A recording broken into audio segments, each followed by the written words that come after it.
What's up guys, my name is Tristan from the CPAPstore.ca. Today we're going to be setting up a CPAP and pretending it's kind of like your first day setting up a CPAP. So this is geared towards people who are just starting CPAP and they don't really know where to begin. I know a lot of doctors and sleep therapists sometimes don't have the time to go over this with you. So hopefully this video helps a little bit. So for example, you have just gotten home, you have your CPAP box, probably looks like something like this. You open it up, then you have a CPAP bag. It looks something like this. You open that up and in that bag, there's a few different things. There is your CPAP or APAP machine. This is the AirSense 11.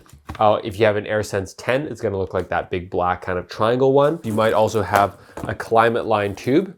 So this is the tube you're gonna see, okay? And then you're also going to have your power supply. So the first thing we're gonna do is we're gonna connect the things together. So you're gonna take your CPAP machine. If the humidifier is not on there yet, you can just put it in place just like that. And on the back here, we have the plug for the power.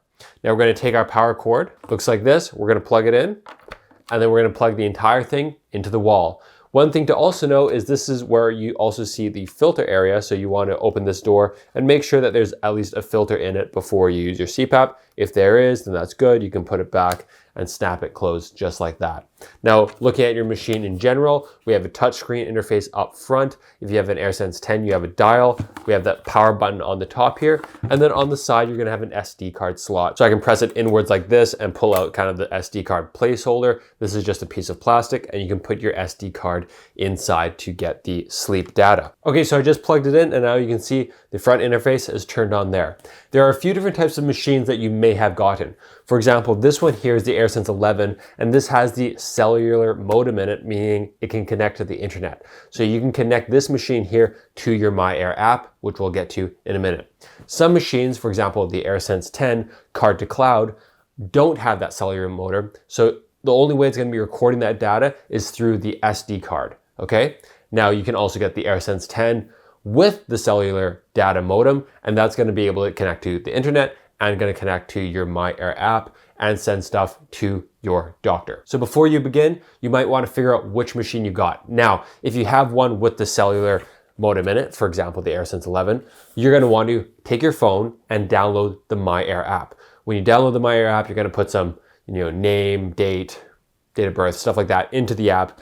You can also click more here, and then you can actually see the MyAir app connectivity button. And if you click that, then it says like connect to the app and it has a little QR code and stuff like that. And you just follow the instructions.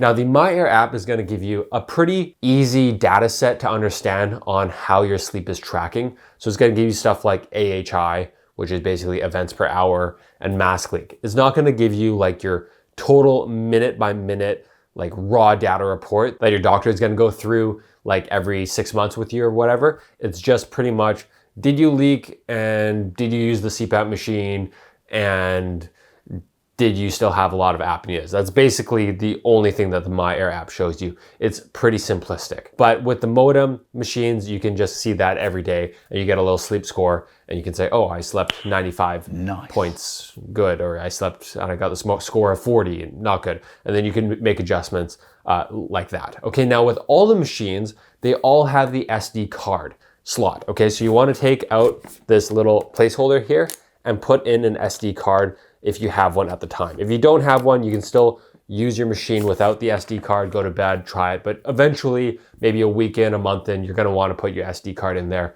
so you can actually start collecting the data from your machine. Now the SD card is what's gonna allow your machine to put all the data from your sleep onto. And then, so if you have a machine that is just the card to cloud version, you're gonna take this card and bring it to your doctor. They're gonna download it onto their computer and then run your report, right? If you have the machine with the modem, then you won't have to do this and they should be getting that data automatically. But if you wanna see the data yourself in something like Oscar, you're gonna have to get an SD card, put it in there, and then once a week or whenever you wanna review, you take that SD card out, put it in your machine, and then you can upload that information to Oscar and see all the really good data. So Oscar is the kind of like a open source program, and it's gonna show you like your AHI, your pressure level, where you were at, Okay, if you're on APAP pressure, what times did it go up? What times did it go down? And then you can very clearly see, oh, look, my pressure went down at 4 a.m. and I started to get lots of apneas. Okay, maybe not use that pressure. Maybe you're gonna have to kick it up. So it's gonna really show you all that data.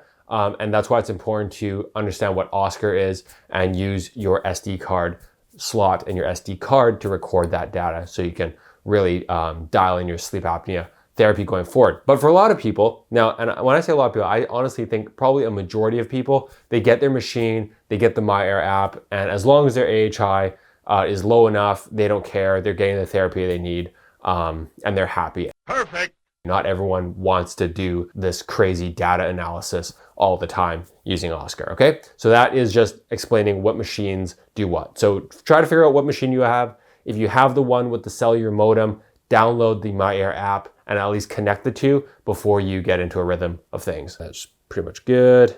Next thing, number 3, where did you get your machine? Okay, so in Canada, this is something we also have to talk about. So in Canada, there's a few ways you can get your machine because CPAPs are technically not prescription, or you don't technically need a prescription. It's weird. You need a prescription if you wanna write it off and get your insurance, health insurance reimbursement. But if you don't have health insurance, you can just buy one online, whatever you want. So in Canada, because of that, there's a few different things we need to talk about there.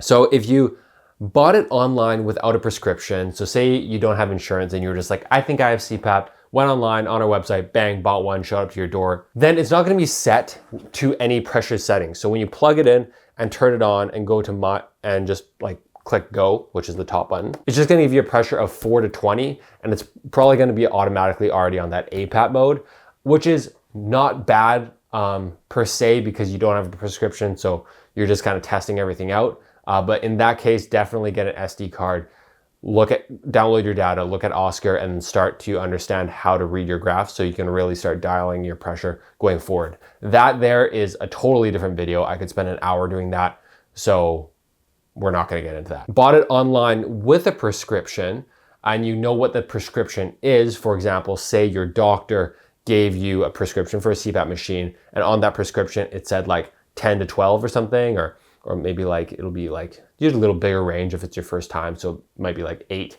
to 15. If that's your prescription, then you can type that in when you buy it online, and the people selling you the machine sometimes will change those settings into the machine for you in the clinical settings. But if they haven't, or you just got the settings afterwards or whatever, and you got the machine first and now you have to change it, that is something that you're gonna have to change in the machine. I hope that makes sense. So say you bought this machine online, right? Just bought it anywhere online, and the doctor says you need an APAP mode of 10 to 12. We're gonna take our 2 fingers, we're gonna put it on these 2 buttons to enter the clinical mode. If we click settings and we just bought this machine off the internet, it's probably gonna be auto set and then 4 to 20. But if you bought it from your sleep clinic, they might have changed this already to your prescribed pressure.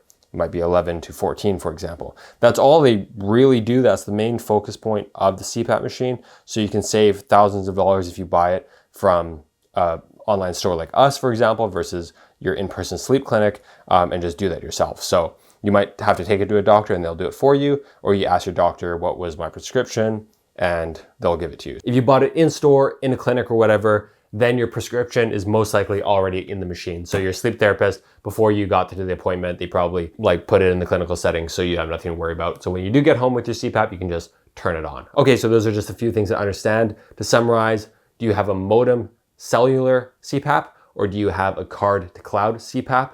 If you have the cellular one, got the MyAir app. And then the next thing, do you have a prescription, and is it loaded into the machine? If it's loaded into the machine because you bought it at a clinic, then you're good to go. If you bought it online and it's not loaded in the machine, you have to do it yourself. Okay, so after that complicated madness, we get to do the next step, and that's taking our tube, looks like this, and the end with the little electronic bit on the end is the one that goes into your CPAP, and then you put the 2 together. Pretty easy. Next thing you do is you take your mask, Eric here wearing the ResMed F40 mask, and you connect this little dangly bit to your tube. Okay, so you just push the 2 together and they just use like friction to go together. There. Now everything is connected. So the next thing you do is you put the mask on your face. And you're gonna look in the mirror and you're gonna make sure that your headgear is not bunched up anywhere weird. So as you can see, this guy's looking pretty good. And then after that, you're gonna tighten the top straps up just a little bit and then tighten the bottom straps afterwards and make sure everything has a nice even feel. Now at this point, you can run a mask fit test, or what I like to do is I just like to turn the machine on. So you press the power button at the top and you can already hear the machine's turning on. You can hear it. And I just like to push my face around as much as I can and see, just get a feel for where it's gonna be leaking. Because your first time you put on the mask, it's gonna be leaking a little bit. So you're gonna put it around, move it around, see if it leaks, tighten the straps, adjust, turn it back on again, move it around, see where it leaks, try to figure out if you can make this mask not leak. At that point, when it's as good as you think it can be, that's when you run a mask fit test and see. But typically if you just run a mask fit test, you don't have enough time to like see where masks are coming and like diagnose the problem. So I usually just like to turn it on first and just really move it around and start adjusting before I run a mask fit test. Now with your mask settings, it says pillows here. Different masks have different styles and based on the airflow that's entering and exiting the exhaust ports. So you really have to make sure that your mask is the correct one here. So if you have a nasal mask, you want to click nasal. If you have a full face mask, you click full face. It gets a little annoying, for example, like pillows with the F40 mask, the full face F40 mask.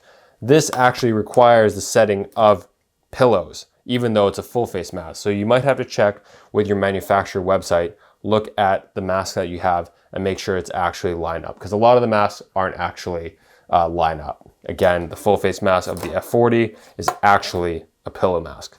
Okay, so now we're at the point where we have everything connected. The machine is connected to the outlet, the tube is connected to the mask, and the mask is connected to you, and we've already determined that you've turned the machine on and you move this around and now it's solid and tight enough and snug enough where you don't have mask leaks.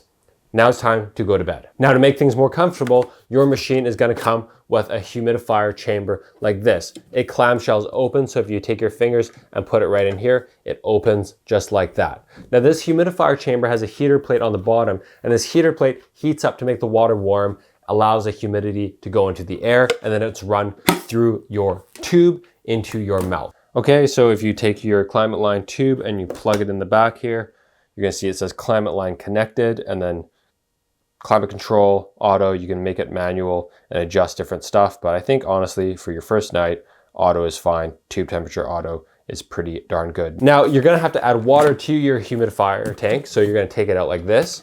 Typically it's easiest on your nightstand, but I'll just try this without spilling it. I have some water here, distilled water. Pour it in, and you're gonna put the two together. And there you go.